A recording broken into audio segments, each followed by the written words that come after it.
आपल्या अधिकारांच्या मर्यादा ओलांडून विधिमंडळ पक्षालाच मूळ पक्ष मानलं आणि त्यामुळे पक्ष आणि चिन्ह दोन्ही एकनाथ शिंदे गटाला मिळालं असा मुद्दा ठाकरेंचे वकील कपिल सिब्बल यांनी सर्वोच्च न्यायालयामधल्या सुनावणीवेळी मांडत आयोगाच्या अधिकार क्षेत्रावर गंभीर प्रश्न उपस्थित केले। तसंच विधिमंडळ पक्ष हा संपूर्ण राजकीय पक्ष होऊ शकत नाही, विधिमंडळ पक्षातील फूट ही राजकीय पक्षातली फूट कशी असा थेट सवाल सुद्धा त्यांनी उपस्थित केला। तसंच शिंदे सरकार बनायलाच नको होतं, आमदार अपात्र करणं गरजेचं होतं असा युक्तिवाद सिब्बलांनी केला। दुसरीकडे कोर्टानं आम्ही जो निर्णय देऊ तो भविष्यासाठी लागू होईल अशी अतिशय महत्त्वाची टिप्पणी केली आहे। दरम्यान आता ही सुनावणी पुढल्या आठवड्यात सुरू राहणार आहे। ठाकरेंच्या वकिलांचा युक्तिवाद पूर्ण झाल्यानंतर शिंदेंचे वकील युक्तिवाद करतील।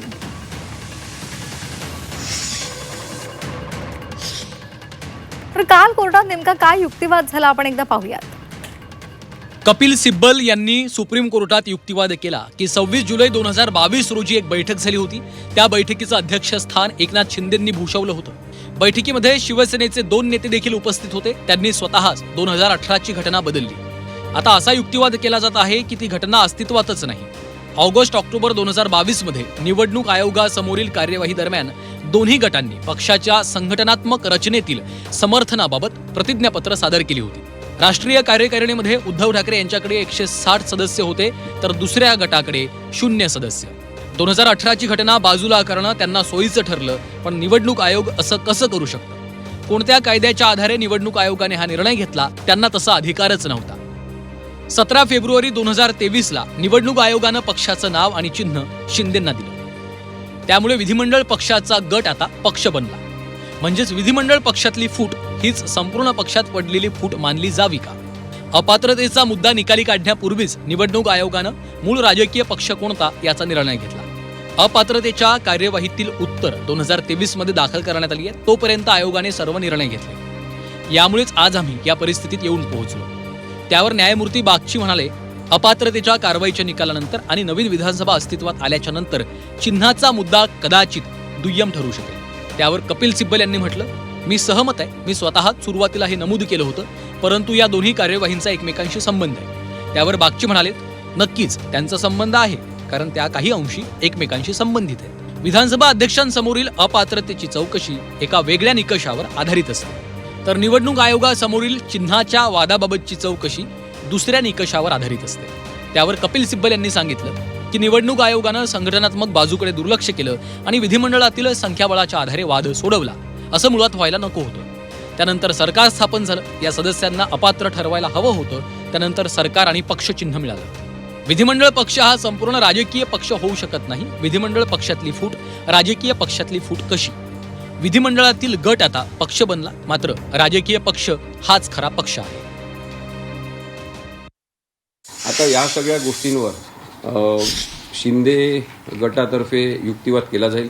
त्यानंतर निवडणूक आयोगातर्फे सुद्धा युक्तिवाद केला जाईल। त्यांना 3-3 तासाचा वेळ दिलेला आहे, तेवढा वेळ ते घेतील असं मला वाटते, कारण की ही मोठी केस आहे आणि बऱ्याचशा गोष्टी त्यांनाही सांगायच्या असतील। परंतु त्यानंतर 15-20 मिनिटाचा वेळ परत रिबटल आपण त्याला म्हणतो की आपली पण एखादी बाजू शुद्धीकरण म्हणून सांगायची असेल तर ते सांगण्यासाठी देण्यात येईल आणि त्यानंतर हा विषय निकालासाठी काही दिवस राखून ठेवण्यात येईल आणि नंतर याच्यावर निकाल देण्यात येईल असं मला वाटते।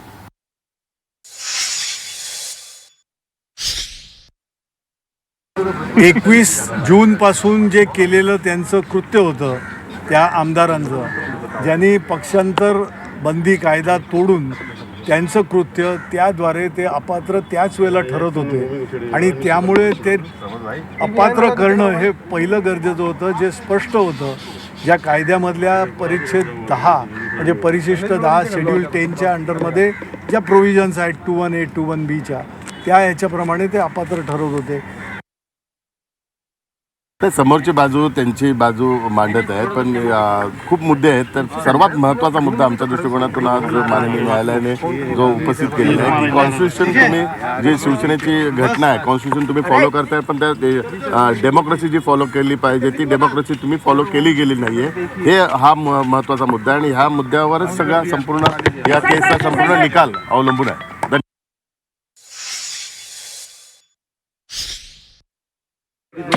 इलेक्शन कमिशन कसं असंविधानिक वागलं हे माननीय कपिल सिब्बलांनी आज सगळ्या न्यायाधीशांच्या समोर सांगितलं की त्यांची प्रत्येक घटना ही या देशाच्या संविधानाला आव्हान देणारी आहे आणि म्हणून तुम्ही एक करूनच बघा असं एकदा ते म्हणाले यू डू इट आणि मग तुम्हाला लक्षात येईल की कशी घटनेची वाट लागेल ती घटना मानतच नाही मी मला जे येईल ते निर्णय देईन अशा पद्धतीचं इलेक्शन कमिशनचं वागणं होतं आणि ते पूर्णपणे घटना पाहिजे होतं असं त्यांनी आज या ठिकाणी स्पष्टपणे सांगितलंय.